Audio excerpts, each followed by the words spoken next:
हर ही ओम नमः शिवाय ओम नमः शिवाय ओम श्री भद्रकाली समेत वीरभद्र स्वामिनि नमो नमः मातृ पितृभ्यो नमः आचार्य अतिथिभ्यो नमः श्रीमाता ललिता त्रिपुर सुंदरये नमो नमः। శివశక్తి స్వరూపులారా, ఒక భక్తుని యొక్క కోరిక పైన కృష్ణకాళి మంత్ర సాధన మీ ముందుకు తెస్తుంది రత్నశ్రీ హిందూ సేవా సమాజ్. ఎవరైనా పూర్తిగా తెలుసుకొని ఏదైనా ప్రారంభించడం చాలా మంచిది. ఈ ప్రసంగం కొంచెం పెద్దదిగానే ఉంటుంది, వివరణాత్మకంగా ఉంటుంది. కాబట్టి ప్రసంగం ఆరంభం నుండి చివరి వరకు ఎవరైతే వింటారో వారే వినండి. అవసరం లేదనుకున్న వారు వినవద్దు, స్క్రిప్ట్ చేసి వినవద్దు, కేవలం మంత్రములు తీసి జపములు చేయవద్దు. అయితే మనం ఇంతకు ముందే చెప్పుకున్నాం, భారతదేశము పంచాయతన దేవతలతో విభజించబడి ఉన్నదని. దానిలో భాగంగా కలకట్టా నుండి నేపాల్ వరకు శాక్తేయ సిద్ధాంతము వర్ధిల్లుతూ ఉంది. ఒరిస్సా భాస్కరీయ సిద్ధాంతం సూర్య సిద్ధాంతమును అనుసరించి ఉంది. దక్షిణ భారతదేశము శివుని లేక శివారాధనతో శైవ సిద్ధాంతముతో వ్యాపించి ఉన్నది. దానిలో భాగంగా కృష్ణకాళి అన్నది బెంగాల్ ప్రాంతమునకు సంబంధించిన బెనర్జీ వంశానికి సంబంధించిన కులదేవత. బెంగాలీలో ప్రసిద్ధి చెందిన జానపద కథలకు అనుగుణంగా ఉన్నప్పటికీ కలకత్తా ప్రాంతంలో చాలా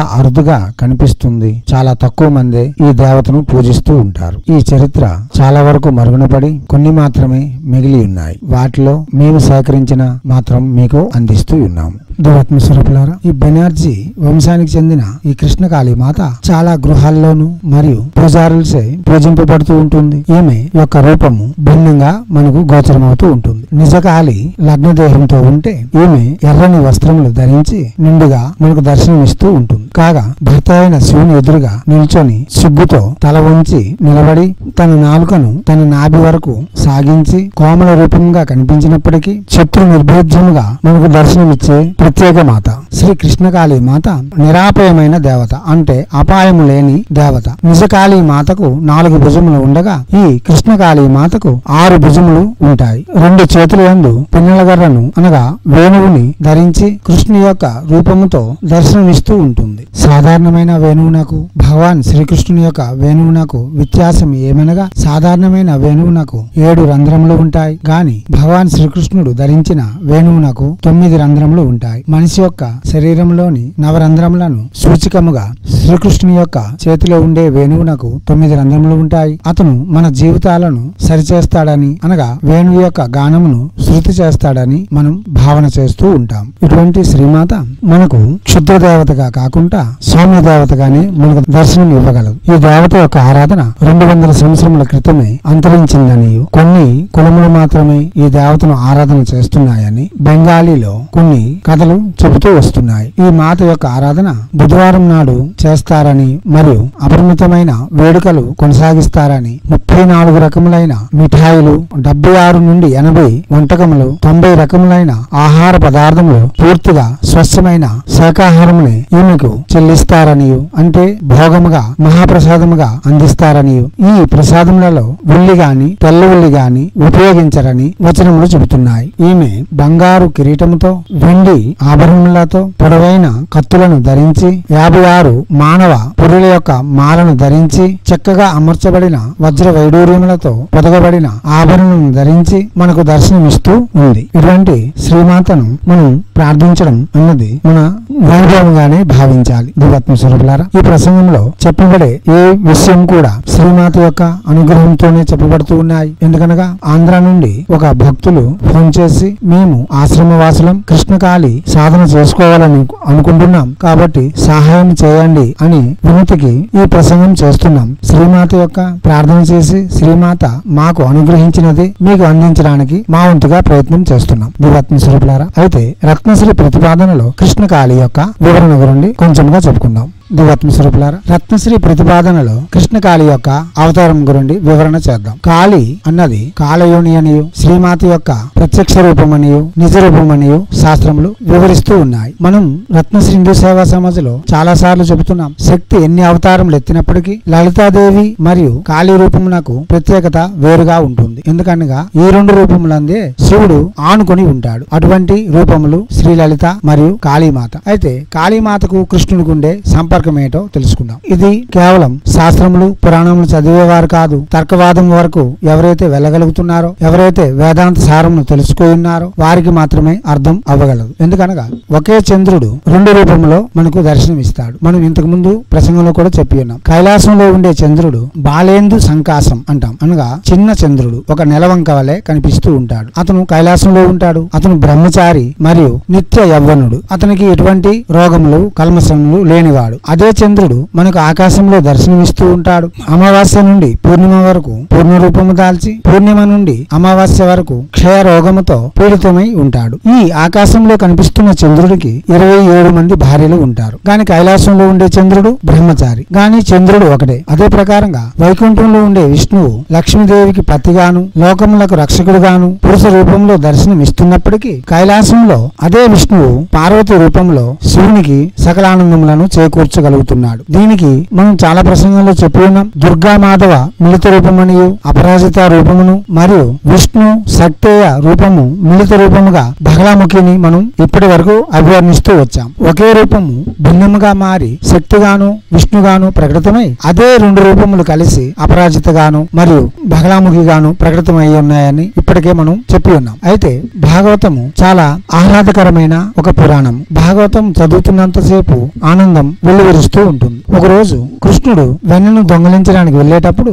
అక్కడ చీకటి లేక ఎవరి ఇంట్లో అయితే వెన్నను దొంగలిస్తున్నాడో వారికి దొరికిపోయాడు. ఈ విషయాన్ని తెలుసుకున్న యశోద చీకటిపై కోపగించి, నా కొడుకు ఏదో చీకటిలో చిన్న దొంగతనం చేస్తే అక్కడ చీకటిగా ఉండకుండా వెలుగు ఎందుకు ఇచ్చావు, అందుకే నా కొడుకు దొరికిపోయాడు అని చీకటిని తిట్టడం ప్రారంభించింది. అప్పుడు చీకటి యశోదాదేవి వద్దకు వచ్చి, అమ్మా, నీ కొడుకు నల్లని రూపాన్ని చూసి నాకు భయం వేసింది, పారిపోయాను. చీకటి తొలగితే అక్కడ ఉండేదేటి వెలుగే కదా, కాబట్టి కృష్ణుడు దొరికిపోతున్నాడు అని చెప్పింది. గాని భాగవతోత్తముడైన పోతన మనకి ఎలా వర్ణించారు అంటే, శ్రీకృష్ణ భగవానుడు సాక్షాత్ జ్ఞానమూర్తి. జ్ఞానము వెలుగునకు చిహ్నము, చీకటి అజ్ఞానమునకు చిహ్నము. భగవంతుడైన శ్రీకృష్ణుడు ఉన్నప్పుడు చీకటి అంధకారము మరియు అజ్ఞానం అక్కడ ఉండవు కదా, అక్కడ వెలుగే కదా ఉంటుంది, జ్ఞానము కదా ఉంటుంది. కాబట్టి అక్కడ గోపికలకు శ్రీకృష్ణుడు దొరికిపోయాడని మనం భాగవతంలో విన్నాం. ఆ కృష్ణుని యొక్క నల్లని రూపమే కాళీమాత యొక్క స్వస్వరూపం కాగా ఇడాపింగ్ల సుషుమ్న నాళ్లయందు ప్రకటితమై సహస్రారమయందు 16,000 యొక్క లిప్తములతో అనగా జ్యోతులుగా వెలుగుచున్న సహస్రార చక్రమయందు 16,000 లిప్తములుగా 16,000 మంది గోపికలు ఉన్నప్పుడు అష్ట వసువులు అష్ట దిశలయందు అష్ట మహారాణులుగా నాట్యం చేస్తుండగా అతను మధ్యలో రాధతో రాసలీలలు చేశాడు. ఇదే మన సహస్రారం యొక్క దర్శనం. ఈ సహస్రార దర్శనంలో ఇడా పింగళ అనే నాడులు, ఇడా అనేది పురుష రూపంగాను పింగళ అనేది మనకు స్త్రీ రూపంగా దర్శనమిస్తుంది. నిజానికి పింగళ పురుష రూపము, ఇడా స్త్రీ రూపము. అనగా రాధ సాక్షాత్ శివుని యొక్క రూపము, పూర్ణ పురుషుని యొక్క రూపము. కృష్ణుడు పురుష రూపంలో ఉన్నప్పటికీ శక్తేయము మరియు సృష్టికి మూలము. కాబట్టి అక్కడ పురుష రూపంలో కనిపిస్తున్నప్పటికీ అది స్త్రీగానే ప్రకటితమై ఉంటుంది. శివునికి ఆలింగనం చేసి దాంపత్యము చేయు శక్తి కేవలం పార్వతీదేవికే ఉంటుంది. అది కాళీ రూపంలో ఉన్న శ్రీమాత కాబట్టి కృష్ణుడు కాళీ ఒకటిగానే గోచరమై ఉంటారు. కాగా మంత్రశాస్త్రమును అనుసరించి, వ్యాకరణ సూత్రమును అనుసరించి, బీజాక్షర సంపుటిత విధానమును అనుసరించి చూసిన క్లీం బీజము మన్మధునకు మరియు కాళీమాతకు కృష్ణునికి వర్తిస్తుంది. కాబట్టి కృష్ణుని యొక్క కాళీమాత యొక్క బీజము ఒకే బీజం అయినందువలన ఒకే శక్తి ఒకే సంపుటీకర బీజముతో ప్రకటితం అవుతుండడం వలన వీరు కృష్ణుడు కాళీ ఒకే రూపంగానే భావన చేసుకోవచ్చు. అటువంటి కృష్ణ కాళీ యొక్క అవతారమును మనం ధ్యానించుకుంటే చాలు, మనలో ఉండే అజ్ఞానములన్నీ తొలగి జ్ఞానము సుస్పష్టమై మెలుగుతుంది. ఈ అవతారమును తెలుసుకోవడం, దీన్ని అర్థం చేసుకుంటే చాలు భాగవతం అంటే ఏటో మనకు అర్థం అవుతుంది. భగవంతుని యొక్క మహిమలు మనకి అర్థం అవుతాయి. కేవలం మంత్రజపం చేసి ఏదో పూట గడుపుకోవడం వలన ఎటువంటి ప్రయోజనం అయితే ఉండదు. భగవంతుని యొక్క భావన, భగవంతుని యొక్క ఉనికి తెలుసుకోవడానికి ప్రయత్నం అయితే చేయాలి. ఆ ప్రయత్నమే భగవంతుని చెంతకు మనలను చేర్చగలదు. దివాత్మ స్వరూపులారా, ప్రసంగం చెప్పుకుంటూ పోతే చాలా పెద్దదిగా మారిపోతుంది. కాబట్టి ముందు కృష్ణకాళి యొక్క ధ్యానమును మీకు అందిస్తూ ఉన్నాను. కృష్ణకాళి ధ్యానము. ఓం చతుర్భుజం కృష్ణవర్ణం చూడామకుటమండితాం దక్షిణే శంఖం ఖడ్గదారిణిం నవయౌవనం వామే ఖడ్గచక్రధరాం ముండమాలా విభూషితం గోపీభిర్చర్చితాం చైవ నానాలంకారభూషితాం భయానస్య భయత్రష్టం రాధాయ పరిపూజితాం చతుర్వర్గప్రదాం దేవీం బ్రహ్మరూపా సనాతనీం దుఃఖదారిద్ర్యశోకానాం నాశినీం మోక్షదాయినీం ఓం కృష్ణకాళికాయై నమః. ధ్యానము మరోసారి. ఓం చతుర్భుజాం కృష్ణవర్ణాం చూడామకుటమండితాం దక్షిణే శంఖం ఖడ్గధారిణీం నవయౌవనం వామే ఖడ్గచక్రధరాం ముండమాలా విభూషితాం గోపీవీరచర్చితాం చైవ నానాలంకారభూషితాం భయానస్య భయాతృష్టం రాధాయ పరిపూజితాం చతుర్వర్గప్రదాం దేవీం బ్రహ్మరూపా సనాతనీం దుఃఖదారిద్ర్యశోకనాశినిః మోక్షదాయినీం ఓం కృష్ణకాళికాయై నమః. ఇలా కూడా చెప్పుకోవచ్చు.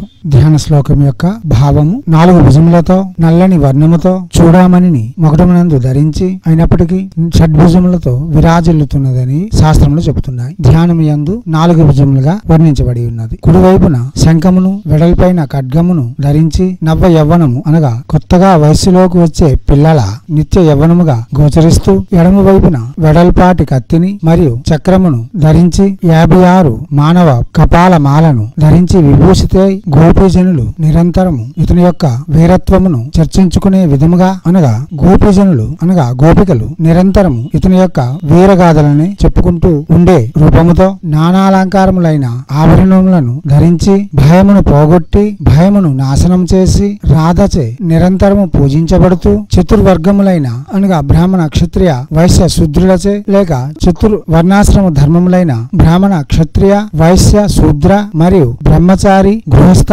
వానప్రస్థ సన్యాసులచే పూజించబడుతూ అందరి యొక్క ప్రాధాన్యత దేవతగా గోచరమిస్తూ బ్రహ్మ రూపము ధరించి సనాతనమై అనగా నిత్య సత్యమై దుఃఖ దారిద్ర్యములను శోకములను నాశనము చేస్తూ మోక్షమును ప్రసాదించగల శ్రీ కృష్ణకాళి రూపమును ధ్యానిస్తూ ఉన్నాను. జ్ఞాన రూపములో ఉండే కాళీమాతను ధ్యానిస్తూ ఉన్నాను అని ధ్యానించిన తర్వాత మనం ప్రత్యక్షంగా మాలను తీసి జపం చేసుకోవచ్చు. మంత్ర జపం చేయాలనుకునే వాళ్ళు గాని ఈ జపం చేయాలనుకునే వాళ్ళు లేక కృష్ణకాళి యొక్క ఆరాధన విధానములు ఉపాసన చేయాలనుకునే వారు తప్పనిసరి కృష్ణకాళీ మాతకు షోడశోపచార పూజ చేయవలసి ఉంటుంది. ఈమె యొక్క ముఖ్య బీజము క్లీం బీజము మరియు ఓం క్లీం కృష్ణకాళికాయై నమః అనే మంత్రముతోనే షోడశోపచార పూజ చేసి మన శక్తి కొలది ప్రసాదములు నివేదన చేస్తూ తొలి సంధ్య మరు సంధ్య పూజిస్తూ ఈ మంత్ర జపము చేయడం వలన చాలా విశేషమైన ఫలితములు ఇవ్వగలదు. జ్ఞానమునకు జ్ఞానము శత్రునాశనము మరియు సమాజంలో గౌరవము ఇటువంటి సమస్యకైనా సునాయాస పరిష్కారము తేజస్సు ఐశ్వర్యము ప్రసాదించగల మహాశక్తివంతమైన మంత్రములు. మీకు ఒకే ప్రసంగంలో కృష్ణకాళి యొక్క 4 లేక 5 మంత్రములు అందిస్తాను. మీరు వీళ్ళను చూసి మంత్రములు జపం చేయగలరు. ఏ మంత్రమైనా 1,00,000 జపం చేయవలసి ఉంటుంది. ముందుగా చెప్పే మంత్రము కృష్ణకాళి యొక్క మూల మంత్రము. ఆ మంత్రము చేసి మీరు ఎటువంటి ప్రయోజనమునైనా పొందగలరు. జీవాత్మ స్వరూపులారా, ప్రత్యక్షంగా ఇప్పుడు కృష్ణకాళి యొక్క మూల మంత్రము ఓం క్రోం క్రీం కృష్ణాయ కాళికాయే నమో నమః. మంత్రం మరోసారి ఓం క్రోం క్రీం కృష్ణాయ కాళికాయే నమో నమః. మంత్రం మరోసారి ఓం క్రోం క్రీం కృష్ణాయ కాళికాయే నమో నమః. ఈ మంత్రము కృష్ణకాళి యొక్క మూల మంత్రము. 1,00,000 జపం చేసి సకల విధములైన ప్రయోజనములు పొందడంతో పాటు శ్రీ కృష్ణకాళి మాత యొక్క అనుగ్రహం కూడా పొందగలం. ఇక శత్రువుల యొక్క బాధను భరించలేని వారు, శత్రు సంహారం కోరుకునే వాళ్ళు లేక పరప్రయోగముల నుండి బయటపడాలనుకునే వాళ్ళు అతి సునాయాసంగా ఇప్పుడు చెప్పబోయే మంత్రమును 1,00,000 జపం చేసి వెసులుబాట్లు పొందగలరు. మంత్రము ఓం క్లీం కృష్ణాయ కాళికాయే హుం హుం హుం ఫట్ స్వాహ. మంత్రం మరోసారి ఓం క్లీం కృష్ణాయ కాళికాయే హుం హుం హుం ఫట్ స్వాహ. మంత్రం మరోసారి ఓం క్లీం కృష్ణాయ కాళికాయే హుం హుం హుం ఫట్ స్వాహ. ఈ మంత్రం కూడా లక్ష జపం చేయవలసి ఉంటుంది. తర్వాత సంసారబద్ధమైన ఎడబాట్లను నివారణ చేసుకోవడం కోసం, శాంతియుతమైన జీవనం కొనసాగించడం కోసం, ధార్మిక గృహస్థ ధర్మంలో వచ్చే ఎడబాట్లను లేక ఒడిదుడుకులను నివారణ కోసం ఈ మంత్రం జపం చేయవచ్చు. మంత్రము ఓం క్లీం కృష్ణాయ కాళికాయే నమః. మంత్రం మరోసారి ఓం క్లీం కృష్ణాయ కాళికాయే నమః. మంత్రం మరోసారి ఓం క్లీం కృష్ణాయ కాళికాయే నమః. ఈ మంత్రం తర్వాత మీరు సకల విధములైన శత్రువులను త్యజించేందుకు మరియు జీవితంలో ఉన్నతమైన మార్గములను లభించేందుకు, ఉత్కృష్టమైన జీవనం గడిపేందుకు శ్రీ కృష్ణ కాళి యొక్క క్రీం బీజ మంత్రము ఇప్పుడు చెప్పుకుందాం. ఈ మంత్రం కూడా లక్ష జపం చేయవలసి ఉంటుంది. ప్రతి మంత్రము బుధవారం నాడు ఆరంభించుకోవచ్చు. కృష్ణపక్ష అష్టమి చాలా శ్రేయదాయకము. ఎర్రని వస్త్రములు, చందనపు రంగు వస్త్రములు చాలా శ్రేయదాయకము. తులసి మాల మరియు రక్త చందనపు మాల శ్రేయదాయకము. దివ్యాత్మ స్వరూపులారా, ఇప్పుడు క్రీం బీజ మంత్రము ఓం క్రీం కృష్ణాయ కాళికాయై నమః. మంత్రం మరోసారి ఓం క్రీం కృష్ణాయ కాళికాయై నమః. మంత్రం మరోసారి ఓం క్రీం కృష్ణాయ కాళికాయై నమః. అదే ప్రకారంగా మనం ఇప్పుడు బీజాక్షర సంపుటిత మహామంత్రము, కృష్ణ కాళి యొక్క ప్రత్యక్ష నిదర్శన మంత్రము మరియు ప్రసన్నత కోరు మంత్రము. ఈ మంత్రం చేయడం వలన శత్రువులు నిర్జించబడతారు మరియు మనకు కావలసిన వారు ఆకర్షించబడతారు. ధార్మిక సంసారంలో అందరూ వశమై ఉంటారు. సమాజంలో గౌరవ ప్రతిష్టలు పెరుగుతూ ఉంటాయి. శత్రువులు మీపై ఎటువంటి వ్యూహములు వేయజాలరు. అటువంటి శక్తివంతమైన మహామంత్రము. ఈ మంత్రము 56,000 జపం చేసి ఫలితం పొందవచ్చు. ఇంకా ఫలితం పొందాలనుకునే వాళ్ళు 112,000 జపం చేసి అతి శీఘ్రమైన ఫలితములు పొందగలరు. ఈ మంత్రము జపం చేసేవారు అనగా ఈ మంత్రమునకు పురస్కరణ పూర్తి చేయవారు మనం ఇప్పుడు చెప్పే 5 మంత్రములలో ఏ మంత్రముకైనా పురస్కరణ చేయవలసి ఉంటుంది. జపము, యజ్ఞము, తర్పణము, మార్జనము మరియు మీ గురువు యొక్క శిష్య పరంపరకు ప్రీతాన్న భోజనం ఇచ్చి తర్వాత ఇదే మంత్రమును రోజుకు 108 సార్లు జపం చేసుకునే ఎడల శ్రీ కృష్ణ కాళీ మాత సకల విధములైన శ్రేయస్సులను చేకూర్చడంతో పాటు సమాజంలో గౌరవము, కీర్తి ప్రతిష్టలు, ఐశ్వర్యము, జ్ఞానము పెంపొందించగలదు. దివ్యాత్మ స్వరూపులారా, ఈ మంత్రము చాలా శక్తివంతమైన మంత్రం అనే చెప్పుకోవాలి. మంత్రము ఓం క్రోం క్రీం క్లీం కృష్ణ కాళికాయే హుం ఫట్ స్వాహ. మంత్రం మరోసారి ఓం క్రోం క్రీం క్లీం కృష్ణ కాళికాయే హుం ఫట్ స్వాహ. మంత్రం మరోసారి ఓం క్రోం క్రీం క్లీం కృష్ణ కాళికాయే హుం ఫట్ స్వాహ. దివ్యాత్మ స్వరూపులారా, ప్రసంగమును క్షుణ్ణంగా వినండి, అక్షరములను సుస్పష్టంగా పలకండి. మీరు ఇప్పుడు వింటున్నవి మీకు అతి సునాయాసముగా దొరికిపోవచ్చు. ఎందుకంటే యూట్యూబ్ ఓపెన్ చేస్తే మీకు లభించాయి గాని ఇవి మేము సేకరించడానికి శ్రీమాత యొక్క అనుగ్రహంతోనే పొందగలిగాం. కాబట్టి దీనిలో ప్రతి పదము శ్రీమాత యొక్క అనుగ్రహంతోని ఆజ్ఞతోనే చేయబడ్డది. దానిని మీరు గుర్తుంచుకొని ముందుకు సాగితే మీరు జీవితంలో సర్వము సిద్ధింప చేసుకోగలరు. మనిషికి ముందు కావలసినది శక్తి, రెండవది జ్ఞానము, మూడవది ఐశ్వర్యం. ఈ 3 ఉంటేనే మనిషి జీవితం పరిపూర్ణత చెందుతుంది. దానిలో మొట్టమొదటిది శక్తి. ఈ మంత్రం వలన జ్ఞానము, శక్తి, మనకు ఐశ్వర్యం కూడా లభిస్తుంది. దివ్యాత్మ స్వరూపులారా, అక్షరములను సుస్పష్టంగా పలకాలి, దీర్ఘములను సుదీర్ఘంగా పలకాలి. వాచిక జపమే చేయాలి. మానసిక ఉపాంశ జపం పనికిరాదు. ఎటువంటి తొందరపాటు నిర్ణయములు తీసుకోకుండా ఆచరణ యోగ్యత కలిగిన సాధనలే ఎంచుకొని మనం చేయగలిగి చేస్తే కానిదంటూ ఏమీ ఉండదు. మీకు ఈ మంత్ర విషయములలోనూ శాస్త్ర విషయములలోనూ పూర్తి వివరాలు కావాలంటే మన డిస్క్రిప్షన్ లో ఉండే లింక్ ని క్లిక్ చేయండి. రత్నశ్రీ హిందూ సేవా సమాజ్ వెబ్సైట్ ఓపెన్ అవుతుంది. దానిలో సర్వ మంత్రములు, యోగములు కూడా ఉన్నాయి. అది కూడా చూడవచ్చు. మరలా మీరు ఏ మంత్ర సాధనలు, యోగములు చేయాలన్నా మా వద్దకు వచ్చి యజ్ఞములు, యాగములు మరియు పరిహారములు కూడా చేసుకోగలరు. దివ్యాత్మ స్వరూపులారా, ప్రసంగములను వినండి, అవగాహన పెంచుకోండి. మన శత్రువులను నిర్జించడంతో పాటు మనం మన జీవితం ఉన్నతిగా పయనించేందుకు తగు మార్గములను కూడా నిర్మించుకొని సమాజంలో గౌరవప్రదమైన జీవనం గడిపేందుకు అవసరమైనవన్నీ చేకూర్చుకొని జీవించినంతకాలం హుందాగా జీవిస్తారని ఆశిస్తూ హైందవ సనాతన ధర్మ ఋషులు మనకు అందించిన విద్యలు వినియోగించుకోవడంలోను, భారతీయ సంస్కృతి సాంప్రదాయాలు కాపాడడంలోను మనకంటూ ఒక గుర్తింపు తెచ్చుకుంటారని కోరుకుంటూ ఎప్పుడూ మీ సేవలో రత్నశ్రీ హిందూ సేవా సమాజ్ ఆచార్య భీమసింగి రవికుమార్ అర్ అహ్ నిఖిలానంద సాగర్ మహారాజ్.